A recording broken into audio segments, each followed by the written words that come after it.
Olá, meus irmãos e irmãs de Ideal Espírita, vocês amigos e amigas que nos acompanham aqui na página Estação da Luz Espírita, muitíssimo obrigado mesmo pela sua companhia. A nossa página Estação da Luz Espírita não tem fins lucrativos, o objetivo é a divulgação da doutrina espírita. E é por isso que nós reunimos aqui esta sede de matérias espíritas para que possa atender às suas necessidades, estudo, lazer, pesquisa.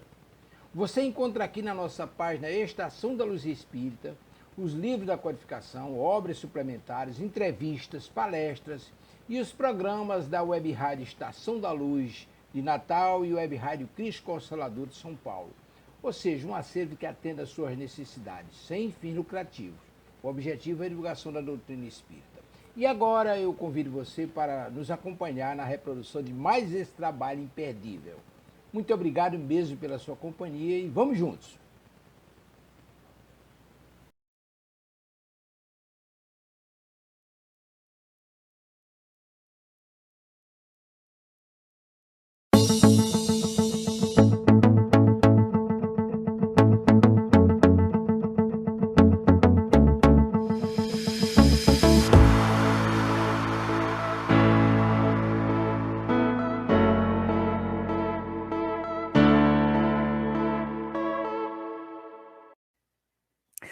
Olá, boa noite para todos.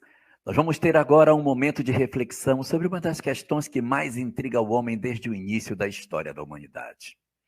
Desde que o homem surgiu sobre a face do planeta, observar o corpo inerte após a morte sempre foi uma experiência profundamente traumatizante e, ao mesmo tempo, movida de uma série de mistérios. O homem, ao longo da história, procurou sempre uma maneira de tentar entender esse fenômeno. E sobre a questão da morte, muitas e muitas informações surgiram em diversas partes do planeta. As diversas religiões que se espalharam sobre o globo são todas elas focadas na tentativa de explicar e de nos dizer sobre algumas coisas importantíssimas. E elas todas falavam que existia vida após a morte. Só que com o tempo, o conhecimento das religiões começou a se afastar do conhecimento científico. E aí nós criamos duas vias. Uma via por onde andavam as religiões e uma outra via por onde andava a ciência. Elas que no começo estavam juntas numa única peça, depois começaram a se distanciar, a se afastar. E nós vivemos longos períodos em que a religião passou a perseguir a ciência. E isso promoveu um esgarçamento nessa relação entre a ciência e os conceitos religiosos. E isso fez com que, de repente, a partir do momento em que o homem se libertou desses processos no século XIX, ocorresse um fenômeno inverso. A ciência toma o comando do pensamento humano e passa a perseguir a religião. E é exatamente nesse período em que a ciência tenta negar o princípio espiritual das coisas, toma para si uma missão que seria a de desmontar as farsas entendidas que a religião faria e começa um trabalho de desconstrução dos valores religiosos. Nesse período em que a ciência está se movendo no sentido de garrotear as ideias religiosas e, de certa maneira, acenar para a humanidade que uma civilização sem Deus poderia ser mais feliz do que aquela outra, movida pelas ideias de que existia alguma coisa além da matéria, exatamente nessa mesma janela de tempo em que a ciência tenta estrangular a religião, é exatamente nessa hora que eclodem os fenômenos mediúnicos do século XIX, a partir do finalzinho da primeira metade do século XIX e depois se espraiando para frente por todo o século XIX em si. E ali, ciência e filosofia serão colocadas frente a frente mais uma vez. Elas que ficaram andando em caminhos distintos, uma andando por uma trilha e outra pela outra, vão novamente se encontrar numa espécie de confluência do caminho, para reverem os seus conceitos.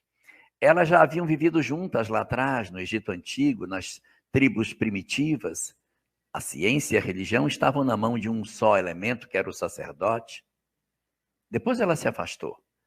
E depois de muitas peripécias, elas voltam a se reencontrar, com a ciência tendo desenvolvido uma série de instrumentos para a apreciação dos fenômenos, e a ciência ter caminhado com um conjunto muito grande de experiências, de erros e de acertos. E quando as duas sentam para conversar no século XIX, vamos tirar lições muito preciosas.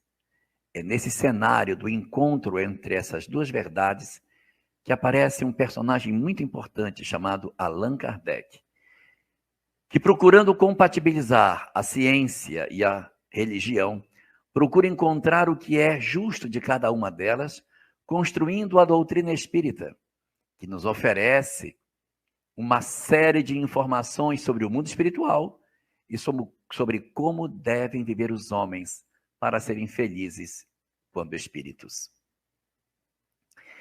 E é exatamente quando a doutrina espírita formula seus princípios, quando ela estabelece a base do seu pensamento, que nós iremos encontrar a resposta para uma pergunta que incomodava o homem desde o início da história da humanidade. A pergunta é: o que esperar da morte? E hoje, nós vamos abrir as páginas daquilo que a doutrina espírita nos traz, para trazer algumas informações que nos ajudem a entender o que de fato existe e o que de fato podemos esperar na visão da doutrina espírita para a questão da morte. A primeira das questões que a gente tem para perceber sobre todas essas coisas é que, segundo a doutrina espírita, a morte não existe. Nós vamos, portanto, falar de alguma coisa que, na verdade, não existe. Mas, embora a morte não exista, o fenômeno da partida do espírito do corpo, esse é real e verdadeiro. Ou seja, a desencarnação, o desembaraçar do espírito do corpo é um fenômeno real. Mas a chamada morte, a extinção da vida, essa não acontece. Porque até mesmo Lavoisier nos apresentava que na natureza nada se cria e nada se perde.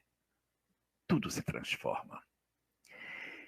E o que vai acontecer conosco é um grande fenômeno de transformação. Diz-nos a doutrina espírita que quando a morte se aproxima de nós e nós começamos a experimentar um fenômeno chamado processo desencarnatório, o espírito vai promovendo progressivamente o desembaraçar-se do corpo físico, à semelhança de uma borboleta que se desembaraçasse do casulo. Algo mais leve, muito mais belo e sutil, que tenta se desembaraçar daquela lagarta pesada que rasteja. Assim podemos imaginar esse grande mecanismo através do qual o espírito progressivamente vai promovendo o seu desligamento do corpo físico.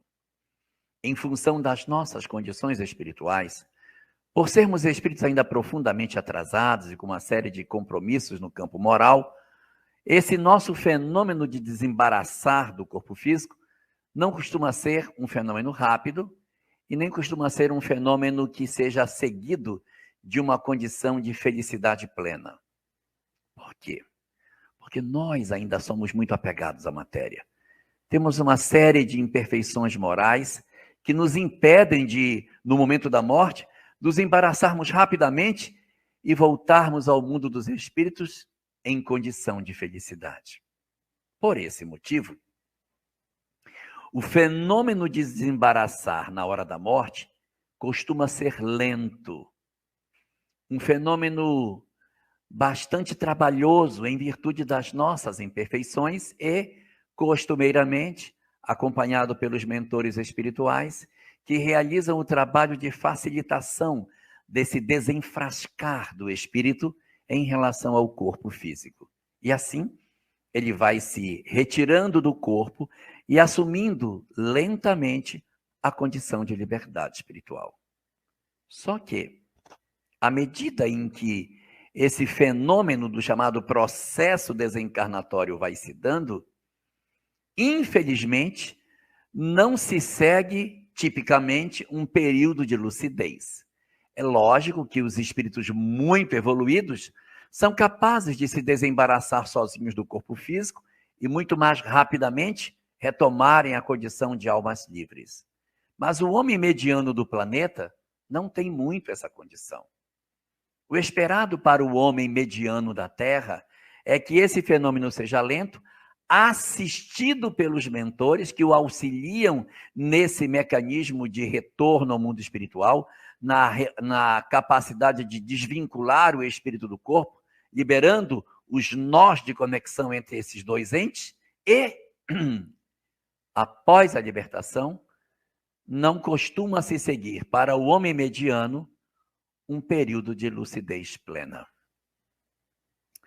Exatamente por esse motivo, Allan Kardec, no livro O Céu e o Inferno, uma obra escrita em 1865, essa obra traz, no seu primeiro capítulo da segunda parte, intitulado O Passamento, as impressões observadas por Allan Kardec, relatada pelos espíritos, nesse fenômeno do desembaraçar do corpo em relação, desembaraçar do espírito em relação ao corpo. E ele não intitula morte, não chama desencarnação, ele chama o passamento. O fenômeno de transição entre o mundo corporal e o mundo espiritual. Respondendo, de certa maneira, parte da pergunta: o que esperar da morte? E ali, Allan Kardec vai nos contar que, daquilo que ele pôde observar, do que os espíritos apresentaram para ele, nas inúmeras manifestações que ele pôde colher, ele pôde montar um mosaico, observando as respostas que os espíritos lhe davam sobre a condição em que eles se encontravam, como era esse fenômeno de retorno ao mundo espiritual, o que acontecia com os espíritos.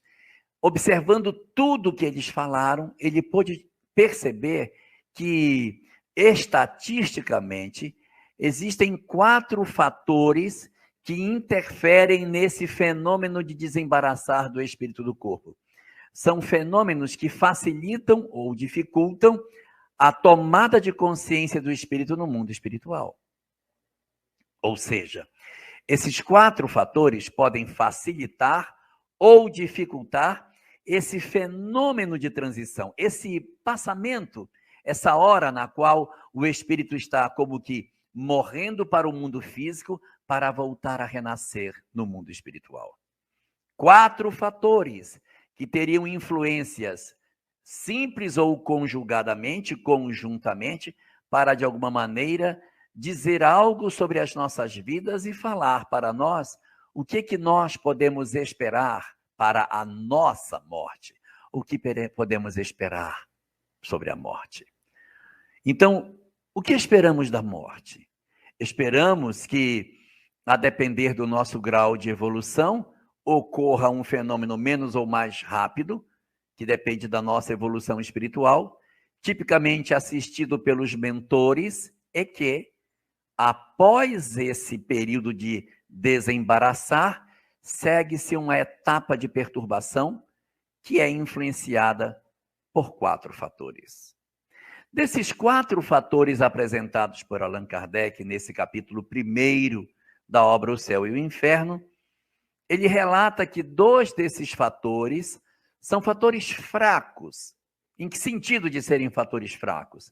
Fatores que ele disse, eu percebi que tem uma influência, mas essa influência ela não é determinante.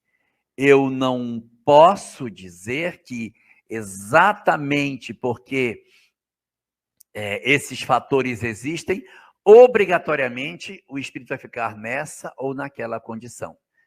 Não, eles não são determinantes, eles são fracos porque nota-se uma quantidade grande de espíritos que, a despeito de apresentarem esses fatores, mostram ao contrário. Mas ele percebeu, ao longo da sua investigação, que existe um certo viés. Espíritos com essas características tendem a mais perturbação do que os outros. Então, são fatores fracos, mas que devem ser considerados. Vamos aos fatores fracos. São 2. O primeiro dos fatores fracos que Allan Kardec percebeu nesse fenômeno da transição para o mundo espiritual é a idade do desencarnante. Ele percebeu que os espíritos que desencarnam jovens, mais cedo, os que desencarnam com menos idade, costumam ter um processo de adaptação mais difícil ao mundo espiritual.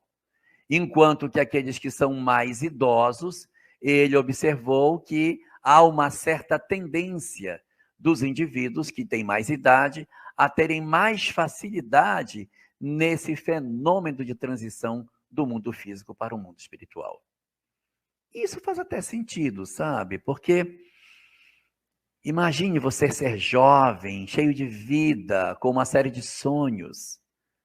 Você ter uma carreira artística que está decolando de vento em popa, você está cada vez mais popular, criando, compondo músicas, gerando cada vez um número maior de pessoas que se tornam seus fãs, e você ainda não chegou nem no ápice da sua carreira, você não sabe nem aonde será, você está numa ascensão extraordinária, você está vivendo um momento lindo, você é jovem, você tem 26 anos, você está construindo sua história, você acabou de ter um filho que tem 2 anos, você tem uma pessoa para conviver, tem tudo para viver, trabalha demais, diverte-se pouco, junta dinheiro para se divertir, está vivendo uma fase ótima na sua vida profissional, na vida afetiva, está tendo sucessos atrás de sucessos, elogios de diversos lugares, e de repente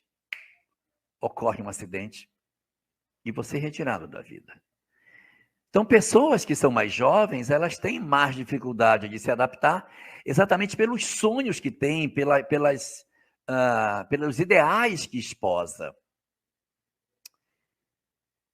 E, enquanto isso, as pessoas que são mais velhas, elas às vezes dizem, eu já estou tão cansado, eu já vivi tanto, que se Deus quiser me levar, eu aceito, porque eu já vivi a minha vida, já realizei meus sonhos, quero reencontrar com os meus amores que já partiram, porque já tenho tanta idade, a maior parte dos meus amigos já foram para o lado de lá, já tenho mais gente conhecida do outro lado do que desse, estar do lado de cá, já é para mim um exercício de saudade daqueles que partiram.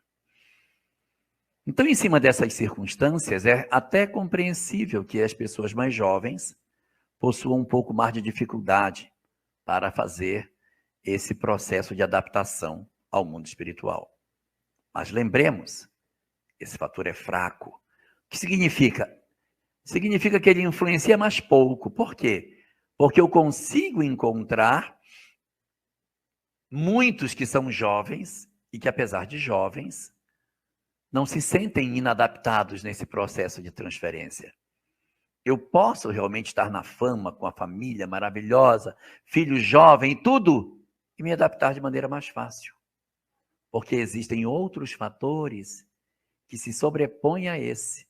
Mas este fator é um fator de algum tipo de influência, mas quando os fatores que são mais relevantes se fazem presentes, apaga-se a possível influência que a idade possa ter. Então existe, mas não determina. É esperado, mas não se pode dizer que deterministicamente, pelo fato de alguém ter desencarnado cedo, obrigatoriamente essa pessoa está em dificuldades. O segundo fator, que também é um fator fraco, ou seja, influencia pouco, semelhantemente ao primeiro, chamado idade, o segundo fator, segundo Allan Kardec, nas observações estatísticas que faz, é o gênero da morte. Ele assevera que os indivíduos que desencarnam de enfermidades longas, que passam por mais tempo internados, que têm a possibilidade de se perceberem acamados, que vão compreendendo racionalmente que estão num fenômeno de adoecimento, esses que passam por essas circunstâncias, eles também possuem uma adaptabilidade melhor. Possuem uma adaptabilidade melhor. Porque eles já vêm pensando de que eles estão doentes, que eles não estão bem. Isso é muito diferente de você ter uma pessoa plenamente saudável. O indivíduo tem todas as possibilidades de levar uma vida por muito mais anos. Tem saúde, tem tudo. É um artista, ele é uma pessoa que está vivendo uma circunstância na qual esse indivíduo ele está vivendo novos momentos maravilhosos. Ele é forte, ele é saudável, ele tem uma série de possibilidades. E apesar desse indivíduo ter essa quantidade enorme de possibilidades, ele acaba pegando, de repente, uma moto e ele corre na estrada e sofre um acidente de trânsito, e quando você menos espera, aquele que era tão jovem, tão cheio de vida, se transforma num indivíduo que perde a vida rapidamente. Então, o gênero da morte muito brusco, mas eu não posso ir embora, tenho minha vida para viver, tenho minhas coisas, nem sei se eu morri, será que eu estou vivo, será que eu estou morto? Enquanto que o outro tem mais facilidade. Então, o desencarne rápido pode provocar no indivíduo uma maior desorientação, enquanto que uma desencarnação que pode ter uma enfermidade longa facilita para que isso aconteça. Mas é fator fraco, tá? Significa que não necessariamente as coisas são assim. Em resumo, jovens que desencarnam bruscamente podem se adaptar melhor no mundo espiritual do que velhos que têm uma enfermidade longa. Por quê? Porque são pessoas que estão idosas, mas dizem, não quero desencarnar, eu não quero desencarnar, e está desesperado, agarrado, está no hospital, não quero, doutor, não quero morrer, já até desencarnou, mas acha que ainda não desencarnou. Enquanto que o outro é jovem, desencarnou de maneira muito rápida, mas ele tem mais condição de adaptabilidade ao mundo espiritual. Então, são dois fatores que se observa que possuem influência, mas não podemos dizer que determinam a condição de felicidade ou infelicidade nesse processo de transição. Terceiro fator. O terceiro dos fatores apresentados por Allan Kardec, ele diz que é um fator de média influência, ou seja, ele tem mais poder de influenciar do que os outros dois primeiros. Mas ele ainda não é um fator soberano, ele é um fator de média influência, ou seja, um jovem que desencarna bruscamente, se tiver esse fator médio, pode ficar mais fácil para ele do que se ele fosse um idoso que desencarna por uma enfermidade longa. Que terceiro fator é esse de média influência? Afirma Allan Kardec que nas suas observações, os indivíduos que possuem conhecimento espiritual se adaptam melhor ao mundo espiritual. É razoável, sabe? Porque se uma pessoa não sabe que tem vida após a morte, acha que ela é o corpo, ela tem uma tendência, e isso não é castigo de Deus, mas ela tem uma tendência de que quando ela desencarna, ela não consegue sair do corpo. Ela acha que ela é o corpo, quando ela morre, ela fica presa no corpo. Meu Deus, eu morri, mas eu estou morto. Eu estou morto, mas eu morri. O que está acontecendo? Que eu estou pensando, mas eu estou morto. Então, ele tem dificuldade de se desembaraçar do corpo. Ele já está morto. Os espíritos já desvincularam essa pessoa do corpo. Ele já está desvinculado do ponto de vista de conexão energética. Os espíritos já tiraram todas as ligações. Mas ele de si, ele mesmo é que não consegue deixar o corpo. Porque ele passou 70, 80, 90 anos acreditando que ele era o corpo, consequentemente, ele tem dificuldade de sair. O outro que sabe de vida após a morte diz, gente, eu acho que eu morri. Eu estou aqui, ninguém está falando comigo, eu acho que eu já estou do lado de lá. Eu estou vendo os espíritos, estou vendo minha mãe, vi meu pai, então é porque eu morri. Eu estou do lado de cá. Meu Deus, estou do lado. Meu Deus, agora eu estou do outro lado. Eu estou andando pela rua, estou vendo, gente, eu morri. Eu morri. Então, o conhecimento espiritual, ele tem como característica facilitar a condição de adaptabilidade do espírito no mundo espiritual, mais do que a idade e mais do que o gênero de morte. Então, esse fator, ele se sobrepõe aos outros dois. De tal sorte que, eu tendo conhecimento espiritual, espera-se uma melhor condição de transição do mundo corporal para o mundo espiritual. Mas ele é só de média influência, tá? Porque saber não resolve a nossa questão do outro lado. Ajuda, mas não resolve. Ajuda, às vezes, para a gente dizer, gente, eu estou no umbral. Pelo que eu estou vendo, eu acho que eu estou no umbral. Eu estou percebendo, eu consigo entender o que está acontecendo. Mas eu não consigo mudar a minha situação de lucidez. Porque o simples conhecimento não abre as portas do céu. Eu precisaria de um quarto fator. Esse quarto fator que Allan Kardec diz é o fator soberano para a condição de felicidade na vida futura. Afirma Allan Kardec que aqueles que detêm o quarto fator, barra-se todos os demais. Não me importa se eu sou jovem, se eu sou velho, não importa o meu gênero de morte, nem mesmo se eu tenho conhecimentos do mundo espiritual ou não. Todas essas demais faces, todos esses outros fatores de influência tombam diante do fator soberano que se impõe e que determina a condição da transição do espírito do mundo corporal para o mundo espiritual. O quarto fator, o fator soberano sobre todos os demais, chama-se a prática do bem. Na questão 982 de O Livro dos Espíritos, Allan Kardec faz essa interrogação. É necessário crer na manifestação dos espíritos e professar o espiritismo para garantir uma boa sorte na vida futura? E os espíritos, numa resposta longa, vão dizer que não, mas que a prática do bem é o fator soberano para garantir ao homem, após a morte, a condição de felicidade na vida futura. E quando ele vai escrever o texto, no capítulo 1º, da segunda parte do livro O Céu e o Inferno, ele evoca o sentido dessa resposta e coloca no texto, para coroar esse processo da chamada transição do mundo corporal para o mundo espiritual, o chamado passamento, ele apresenta a prática do bem como elemento essencial para que os espíritos possam garantir a sua condição de felicidade na vida futura. Assim, portanto, o que esperar da morte? O que esperar da morte? O resultado daquilo que fizemos em vida. Porque o que vamos experimentar do lado de lá da vida é a síntese daquilo que fizemos do lado de cá.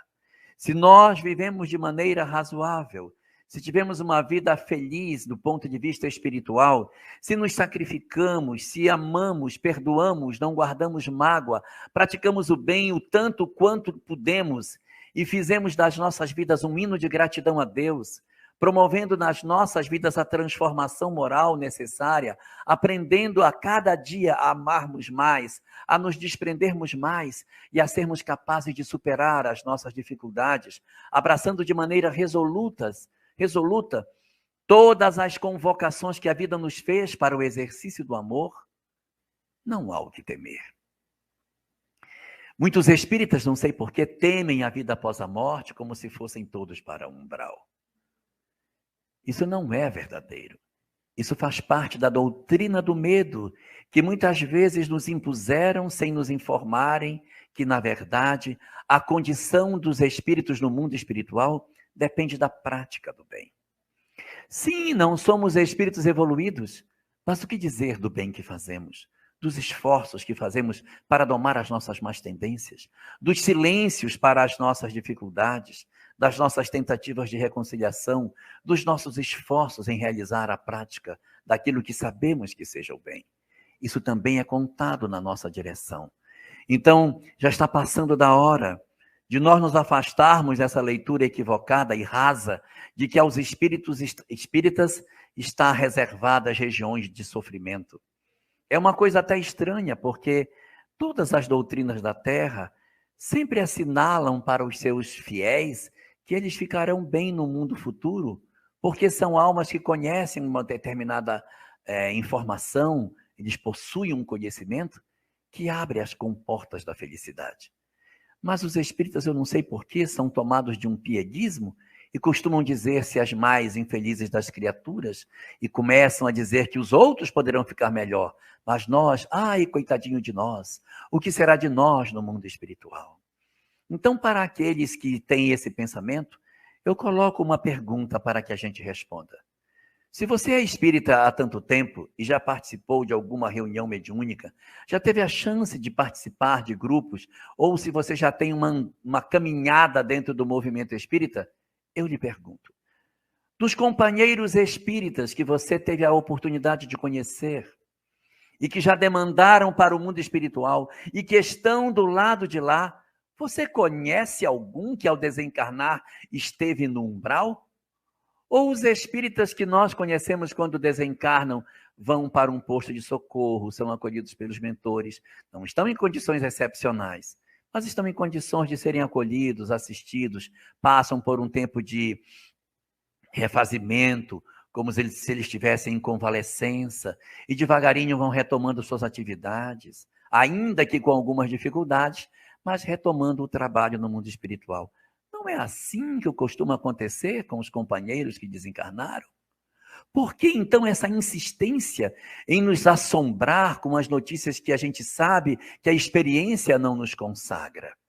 Façamos o exercício que Allan Kardec fez.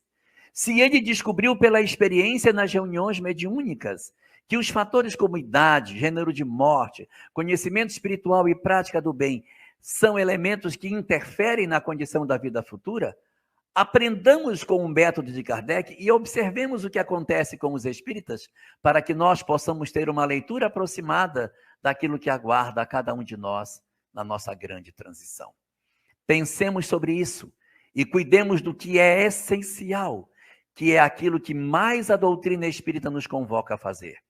A prática do bem, o exercício pleno do amor, para que nas nossas condições que tivermos, independente de sermos jovens ou idosos, desencarnarmos brusca ou de maneira demorada, conhecermos mais ou menos a realidade espiritual, nós devemos estar cobertos com o manto da prática do bem para garantir a nós a condição mínima suficiente para o socorro e o exercício da misericórdia de Deus, podendo dizer a todos nós, o que esperar após a morte? O que esperar? A consecução de tudo que fizemos do lado de cá. Portanto, amemos enquanto ainda é tempo, porque o Senhor está convocando os seus trabalhadores também para trabalharem do lado de lá. Chegamos ao final da nossa atividade. Muitíssimo obrigado mesmo pela sua companhia e espero você no próximo evento.